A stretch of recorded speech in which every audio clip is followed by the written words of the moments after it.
How do you deal with procrastination? Why are you asking me that question? Why are you on this podcast asking me how to stop procrastinating? Turn off YouTube. Go do something. What's wrong with people? This is exactly what you were talking about asking a question where you already know the answer to. You know the answer is to stop doing things that waste your time and apply yourself to something important. Now, this may not be a waste of your time, but let me tell you, you're a dumbass, clearly. It's like Googling how to get fit, like you just said. Everyone knows what a push-up is. Do 10,000 of them a day. Stop wasting your time. You know, I've never had to deal with procrastination. I've never had to deal with not being motivated because what is the alternative? Literally, be a loser forever? I am sick of reading shit on the internet saying, yeah, you know, some people are special and they take longer to bloom and your time will come. Let me tell you something, 99.9% of people who are born broke, live broke, stay broke, die broke. That is the reality for almost everybody. You already know the answer. You don't need me to tell you. I don't have motivation. Doop-de-doo. You're a loser. You are a loser. If you do not win, you lose. What do you call someone who loses? A loser. That is an underused word. Loser. My brother and I use it all the time. This person thinks this. He's a loser. What do you mean he's a loser? Look at him. He's a loser. He lost. Name a competition. I beat him at anything. Uno, marbles, a fight to the death. You name it, I'll decimate this loser. People are always napping, and they're like, sleep's really important for your cognitive and your muscles. If that's so true, how come you sleep more than me? I sleep 4 hours a day. I'm built like a tank. I beat the shit out of you, and I'm smarter than all of you, and I'm richer than all of you. Why are you sleeping so much if it hasn't helped you at all? Yeah. Clearly you're just lazy, and you think, oh, just have a nap. How do you even sleep? I can't even sleep. I've got too many things in my mind, too many problems to solve. You're sitting there sleeping away like a loser, and you should bully all your friends for napping. Because you know who takes naps? Babies. Babies love naps. So next time you see your friend napping, say, oh, you know, I know someone else who takes a nap. It's a baby. It's 1 year old. And when I say try your best, because we're not robots, that means also do your best at relaxing and resting. If you're going to work, work. If you're going to chill, then chill. You don't want to be a dim light that's half on. You want to do one or the other. Now, I find chilling and relaxing, I guess this is my personality, it makes it easy, extremely stressful. There's nothing more stressful for me than trying to not do my work. Because if I'm not doing my work, then I'm thinking about the work I'm supposed to do, and I'm more stressed than doing the work. So everyone goes, Andrew, you need to just chill. I'm like, that sounds terrible. That sounds like the most stressful situation to be in. Thinking about it, Andrew, I'm just analyzing our year. Have we had a single day off this year? 1,000 push-ups a day, push-ups, squats. Have we taken a single day off? Name one day where you haven't done any work in any realm this year. 0. I haven't had a single day off this entire year. Not one. There hasn't been a single day where I have worked 0 on the business, worked 0 on my body and my physicality and my strength, worked 0 on my fucking mind, worked 0 on anything, just chill. Let's chill. Let's have a chill day. We've had 0 chill days this year. 0. All I want to do is work. But if you're going to do something, you should be doing your absolute best at it. What's the point in doing anything if you're not going to do your best at it? And it's amazing how things can translate. If you do your best in one thing, it's not only the fact that the way you do one thing is the way you do everything, but if you do your best in one thing, it can radiate out across your entire life. That's the greatest thing about being a man. As a man, when you upgrade your life and you become a better man, by extension, you automatically improve the lives of all of your friends, of your woman, of your children, of your community, of your country. We radiate. It's amazing.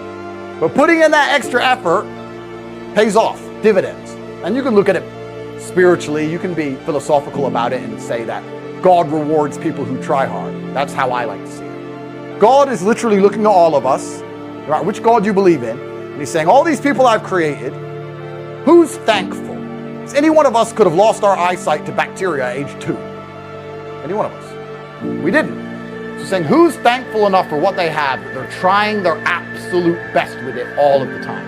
So if you do that, he's like, I like this guy. I like him. He's cool. Give him blessings.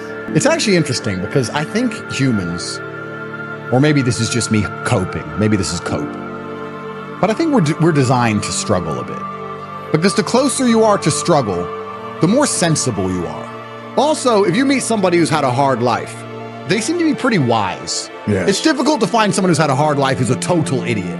When you speak to these morons, they've had very easy, soft lives. So I think humans are supposed to struggle a bit. I know it's overused, but hard times create good men create good times, and the good times create a bunch of weaklings, and they mess everything up. These people have had too easy lives for too long, and none of them know any struggle at all. Inside of the human psyche, sometimes you need to be shocked. You need to be hammered with something. That's just how it goes. Because until then, you're like, maybe I'll keep it in mind. But there's a lot of these people out there who aren't being taught any lessons at all because they have never had any kind of difficulty in their life. And what is life without difficulty in the first place? But I think life is actually pretty simple. There's action and reaction. There's cause and effect. There's brave people and there's cowards. A lot of people are self-interested. And if you understand the basis of these motivations, it's not difficult to work out why the world functions the way it does. And cause and effect and action and reaction are very real. And I think one of the largest plagues we have in the world today is a lack of action amongst people. And deciding not to act is an action in and of itself, right? If you want something to move, you have to move it. If you sit and wait for somebody else to move it, you're a coward. You're just hoping it's going to happen. Everybody always says, if you tried your best, that's all that matters.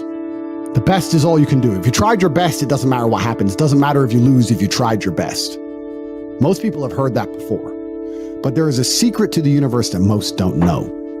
If you actually try your best, you can't lose. Not pretend to try your best, not try your best 90% of the time, not try your best with excuses. If you genuinely try your best all of the time, all day, every day, it's impossible to lose. So when people say, if you tried your best, it's okay to lose, that is a logic fail. Because if you lost, you didn't try your best in the first place. If you actually try your best, it is impossible to fail in this life. God is watching and he rewards those who want it the most. If you want it the most, you can have it. It's a competition. Every dollar you want, the house you want, the car you want, other people want, you have to win. You have to want it the most and genuinely do your best because most people aren't capable of doing their best anymore. To get up every day, whether they feel like it or not, and perform regardless. That is the secret. You cannot fail if you try your best. So if you don't have the car you want, the woman you want, the relationship you want, the friends you want, the house you want, you haven't been trying your best. Because I guarantee you the second you do, you'll have all of it. So if you're not the person who's waking up every day going, how do I improve my existence? Then nobody is. Nobody on the planet is considering improving your one spin on Earth. No one else cares. Nobody else cares. So if you don't care, then you're fucked. So you need to wake up and care. And it's amazing to me, like you're saying, how did I find my mentors? I just tried a bunch of them. Like when I had no money, I would try very hard I'd listen to lots of different people, or I tried different things. And I wasn't scared to invest in myself because I understand that, look, if he's taking time out of his life, then I need to reward him for it financially. And I tried very hard and I listened and I paid attention and I was never lazy. I don't believe there's a person on the planet who pays attention, tries their best, is never lazy, is on time, works hard, has a mentor, and is giving it his all, who isn't rich. I don't believe it. I think that if you do all those things, you're rich. And if you don't have any money, you're missing one of those key elements. Now you can fool yourself and you can fool everyone else and you can pretend you're doing them, but if you're truly honest with yourself, am I finding people who are trying to teach me what I want to know, and am I trying my best? And the answer is fucking no every time. For you to become rich and successful is going to require pain and suffering. And you have to understand exactly what your dream life is to make the pain and suffering worthwhile. Think about it. Have you ever been to the gym and seen a person in fantastic physical condition? They're strong, they're ripped, they're large. And you say to them, how did you get so big and strong? And they say, I don't know. Oops, it kind of just happened. Or have you ever found a really rich man or a very successful man and said, how did you become rich and successful? And he goes, I don't know, bro. I just woke up one day and it kind of happened and now I'm living my dream life. No, there is a very detailed plan and roadmap. For you to become strong, you must eat a certain way. You must train a certain way. For you to become rich, you must earn money a certain way. You must understand exactly how you're going to make money, whether you're going to be a public-facing figure like me or a man of the shadows with millions of dollars.